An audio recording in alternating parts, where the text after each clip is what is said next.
Minasyaitonirrajim. Bismillahirrahmanirrahim. Wassalatu wassalamu ala asyrafil anbiya'i wal mursalin wa ala alihi wa sahbihi ajma'in. Nahmaduhu wa nusalli ala rasul karim amma ba'.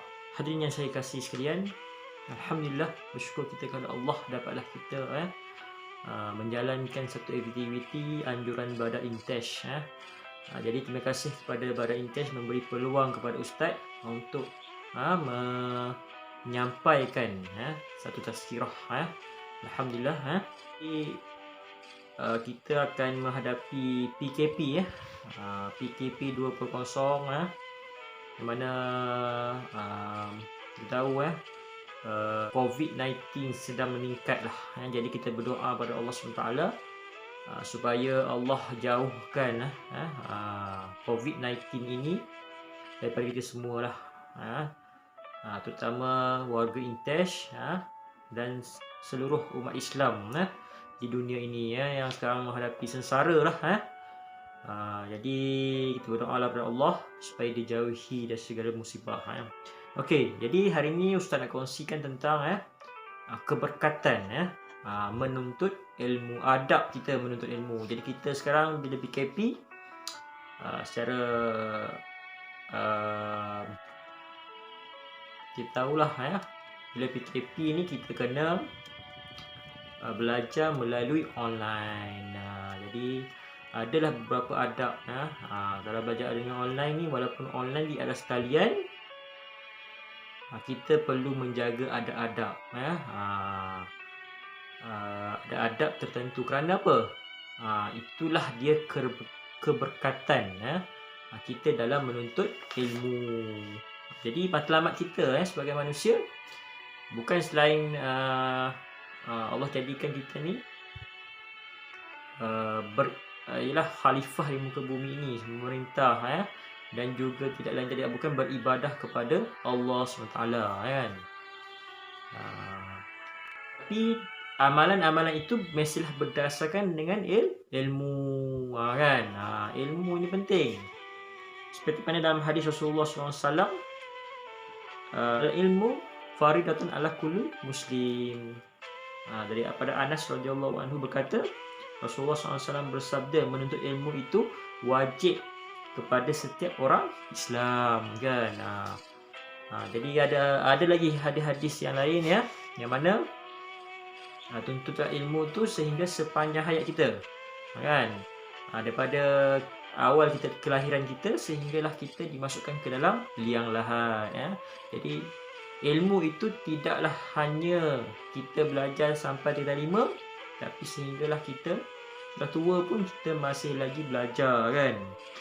Okey, kerana apa? Ilmu itu penting. Allah akan meningkatkan darjat kita melalui ilmu itu kan. Daripada ilmu itu kita boleh belajar belajar menyebut ABCD mempelajari. Dan kalau dalam Islam kita perlu mempelajari ilmu fardu ain dan fardu kifayah. Fardu ain tu hal ibadah-ibadah yang wajib lah. Fardu kifayah tu boleh hanya segelintir saja yang mengetahuinya, tapi perlu mempelajarinya lah. Sebab itulah tugas kita sebagai umat Islam di dunia ini kan, untuk ilmu itu, ilmu yang kita bawa tu adalah bekalan kita di akhirat kelak. Okey. Jadi daripada ilmu itu kita boleh menjadikan umat Islam gemilang dan juga terbilang kan.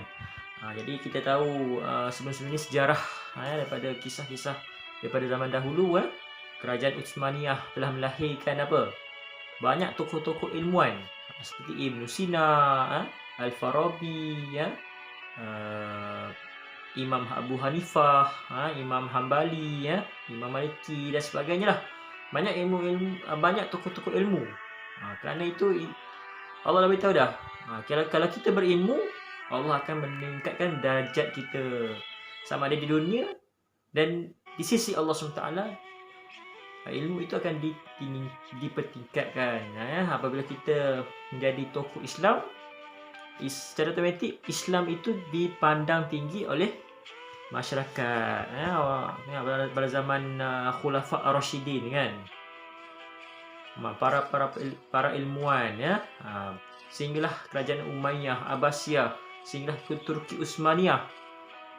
Mereka yang berilmu ini dipandang tinggi sehingga orang kafir pun memandang tinggi kepada orang yang berilmu, ya. Okey. Jadi apakah ada adab?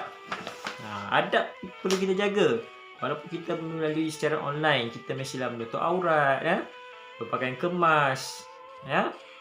So itu juga merupakan salah satu asbab keberkatan, ya, dalam kita mempelajari ilmu itu sendiri, ya.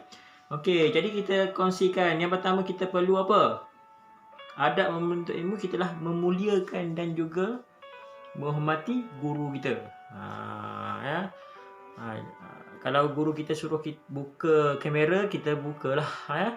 Apabila guru kita suruh kita menjawab soalan, kita pun menjawab soalan dengan baik, ya. Yang kedua, kita hendaklah menjauhi maksiat dan juga kemungkaran. Dalam kita berilmu ni, kita kena menjauhi segala apa yang telah dilarang oleh Allah SWT. Ya. Sebab dengan berilmu itu kita dapat memikirkan antara baik dan juga buruk, antara perkara maksiat ataupun perkara-perkara yang baik, kan. Yang ketiga, mengisi masa lapang dengan perkara-perkara yang berfaedah. Ya, ustaz tak marah kamu bermain PUBG ataupun Mobile Legends, tapi janganlah kamu lalai lupa dengan pada Allah SWT. Main PUBG waktu asar kamu sembahyang, waktu maghrib kamu sembahyang maghrib, waktu makan kamu makan. So janganlah leka sehinggalah lalai daripada mengingati Allah, dan juga lalai dari segi apa? Perintah ibu bapa kamu di rumah, mak suruh beli bawang, kamu pun tak boleh tak nak pergi, kan. Tolong ibu di dapur, kamu tak nak tolong, kan. Okey, jadi yang seterusnya, biasalah beramal dengan ilmu yang dipelajari. Kalau kita pelajari pendidikan Islam, ustaz cakap kita hendaklah solat di awal waktu. So kita apa yang kita belajar itu kita perlu amalkan, insya-Allah, kemudian dalam kalau kita tidak tahu, kita perlulah bertanya, bab kata pepatah Melayu kata, kalau kita tidak tahu maka kita sesat jalan, kan. Okey, kemudian kita mestilah rajin berusaha. Apa yang kita pelajari, kalau ustaz suruh ataupun guru kamu suruh buat kerja, kita kena berajin berusaha dan juga berdoa serta bertawakal kepada Allah. Berusaha dan bertawakal itu kenalah seiring. Dan seterusnya memohon dan berdoa untuk mendapat keredaan Allah SWT. Yang seterusnya mestilah niat yang baik. Beberapa perkara lah yang kita perlu amalkan dalam kehidupan kita, dalam kita berilmu ni. Kita perlu jaga apa yang kita belajar, terutamanya pendidikan Islam lah, ataupun belajar ilmu-ilmu yang lain. Tak ada cikgu yang di dalam dunia ni mengajar perkara-perkara yang buruk. Semua perkara-perkara yang baik untuk berbuat kebaikan dan memberi sumbangan kepada manusia, untuk menaikkan martabat manusia lah, kan. Jadi pentingnya kita berilmu, untuk apa? Untuk kita melakukan kebaikan, memberi sumbangan kepada masyarakat Islam keseluruhannya. Jika kita tidak berilmu, apa bakal berlaku? Maka kita akan mendapat kemurkaan daripada Allah SWT. Kita dah belajar kisah-kisah dahulu, kisah-kisah para nabi dulu, kaum-kaum yang terdahulu yang bangga dengan ilmu, akhirnya mereka lalai. Maksudnya Allah telah menimpakan mereka satu azab yang begitu pedih, contohnya kaum Sabak, contohnya Allah terbalikkan, tenggelamkan mereka di lautan, kan. Kaum Sabak ni Allah bagi kenikmatan, lautan yang subur, ladang yang subur, buah-buahan, yang mengatakan negeri Sabak ni satu negeri yang makmur dan yang di dalam ni tiada orang pun sedikit pun kelaparan, ya. Kerana di sepanjang jalan mereka banyak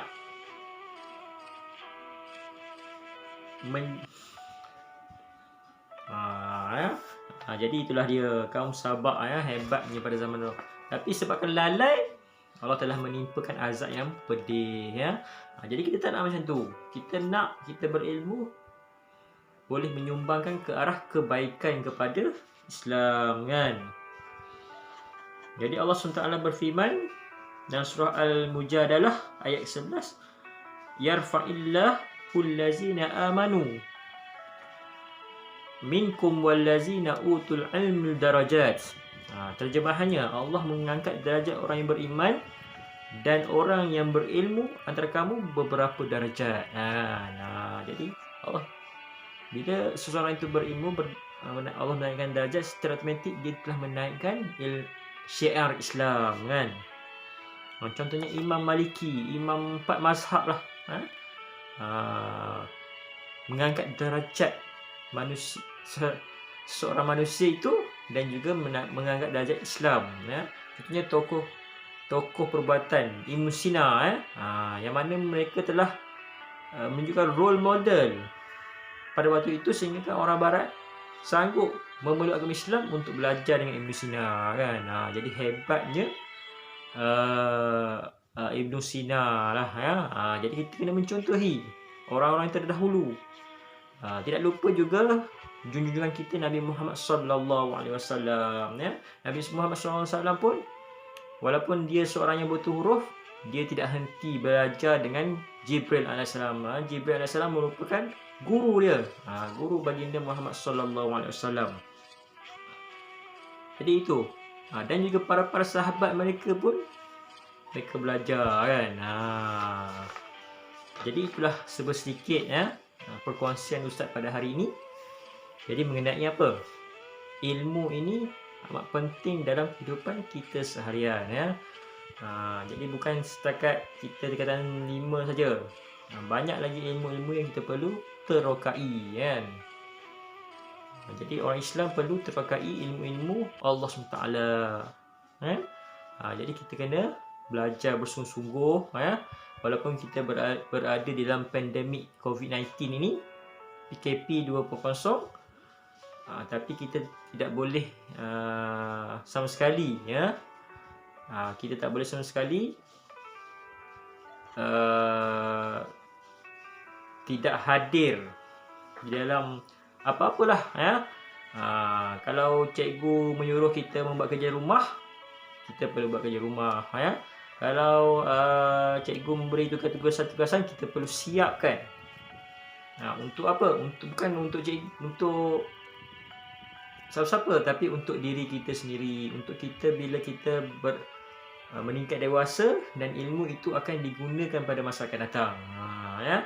Jadi sekian dahulu, tazkirah Ustaz pada hari ini, pada malam ini. Jadi Ustaz akhiri dengan wabillahi taufiq wal hidayah. Wassalamualaikum warahmatullahi wabarakatuh.